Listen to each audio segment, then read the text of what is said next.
Hey, this is Ray from Square Deal Farm.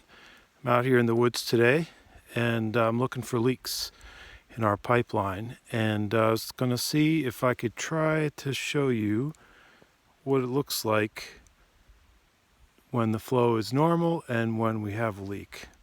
So what we're looking at here is a main line, eventually heads back to the sugar house.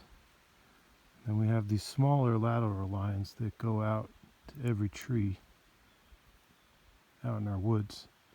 You can see here right in front of me there's sap coming down that lateral line in a way we call it boxcars. And the reason we call it that is because there's little individual packets of sap coming down.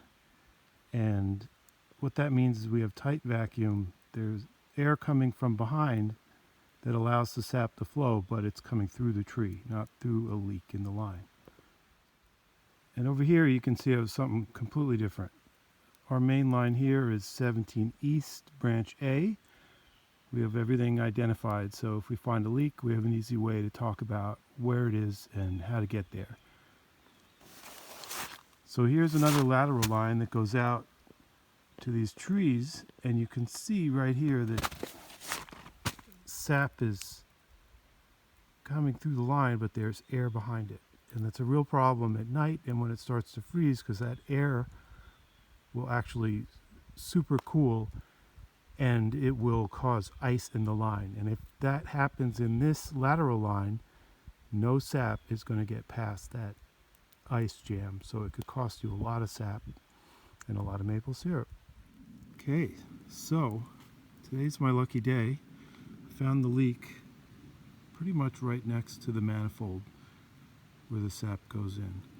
The way that I did that was going up the line, and I have some needle nose vice grips that I modified with some tubing on the end. That's just 5/16 lateral line tubing. And I can close off anything by pinching that together, and that way I'll know if the leak is behind that. I don't know if you can see that, but as soon as I close that down, the sap goes from shooting by to boxcars. And then over here you can see maybe there's boxcars in the line where it goes into the main, and I'm going to take the vice grip off and watch. It just starts shooting by. So I know it's in this tree right here. So I'm on the other side of the tree now, and it's been made pretty clear to me that there's a problem with this tree or the tap, because you're seeing that air rushing by in the line.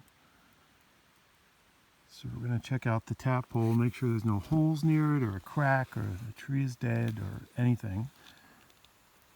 But sometimes it's the simplest thing, and this spout is a little bit loose, maybe because it worked itself out from freezing and thawing, or maybe it just didn't get hit in hard enough. So I'm going to hit it in a couple more times, and now we can see that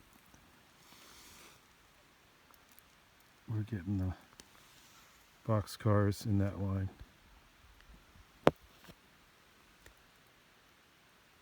And that's it. That leak is fixed. So that's my little tutorial about finding leaks out in the sugar woods. And just wanted to say that it can be a really frustrating job. It's not easy to find these tiny leaks, and those are the ones that really add up to make a difference.